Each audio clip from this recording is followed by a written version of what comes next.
Well, welcome. Thank you for taking the time just to learn a little bit. And thank you for the invitation to share with the children. It's just such a privilege to do that. I'm Roselyn Owen, if we haven't met. If you want to know a little bit more about me and the children's ministry and parenting I do, you can go to showtellgive.com, the website there, have a look and see.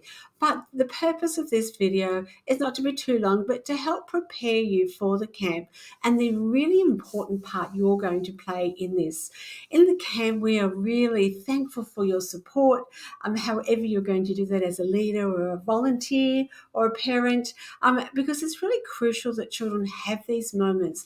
They're going to be significant moments, activations we invite them to maybe have a hands-on experience, but what we're inviting them into is experiencing Jesus, to know his presence and his voice. So thank you very much for that. Now, just a little bit of training. Before we get going, let me encourage you that preparation and prayer and expectation are really, really important. Before you look at anything practical, even now, whether you're looking at this a day ahead or a week ahead or a month or 2 months ahead, I would encourage you to be praying for all of the children.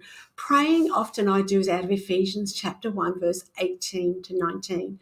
Praying that the children would know him, that the spirit of wisdom and revelation would come into our meetings, into our gatherings, and that when we get there, we are expectant with our faith to see what Jesus does in the room.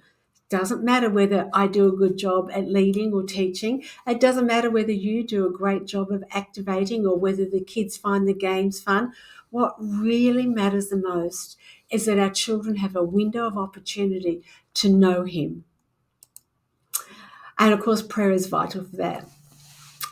You'll see the words show, tell, and give, and I will try and use them a lot when I'm teaching the children as well, because that really opens up all of their senses and ways that God likes to reveal himself to us. He doesn't have just one way, he has multiple ways. And at the camp, we're going to be talking about using all of our senses as receptors for God getting our attention and actually sharing his love for us.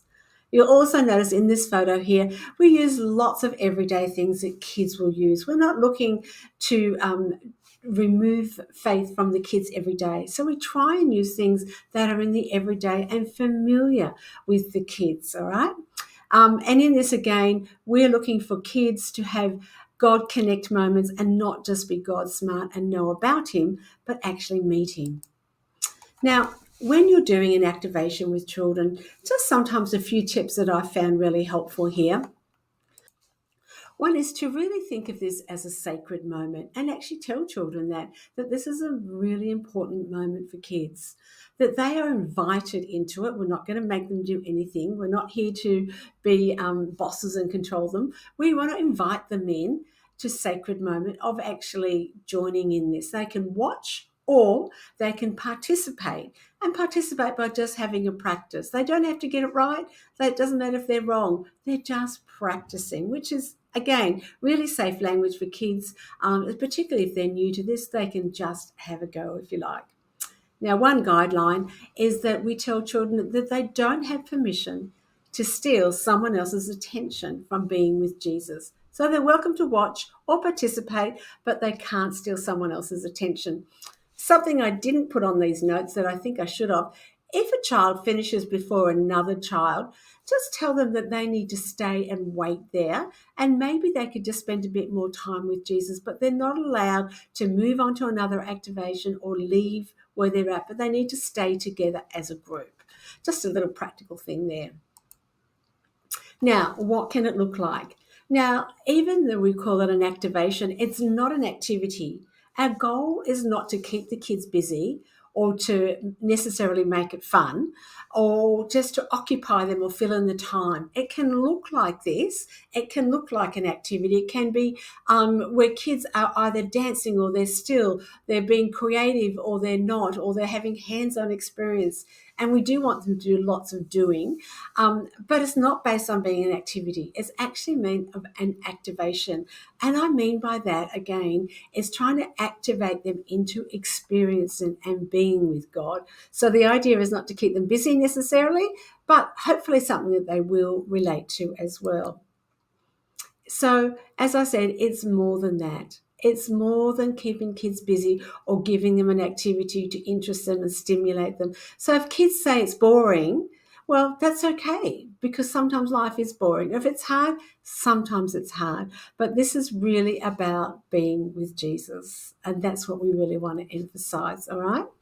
And in the notes, I'd encourage you to read the notes that I've given as a bit of a guideline for the activation that you might be doing.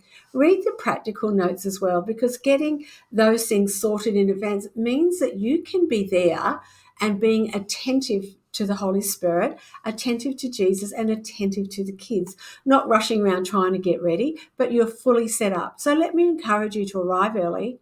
Make sure you've got everything. Make sure you've read the notes. You know what you're doing. If you have any questions, please ask me. I'll be more than happy to try and answer them. Now, on another quick note, if you have never done this yourself and this might be your first time, you know what? Why don't you try it yourself? If you've got children at home, I would encourage you to try it with your children. So many times I've done that with my kids and then realised either my explanation failed or I didn't have everything I needed or the kids had another idea to enhance it. So if at all possible, take the notes, have a read, practice it at home and do it yourself as well and do it with your family. I hope you find all those tips helpful. I look forward to seeing you and hopefully we're going to be having an amazing time and we're going to be expecting Jesus to come and meet with our children and they're going to have amazing moments with him.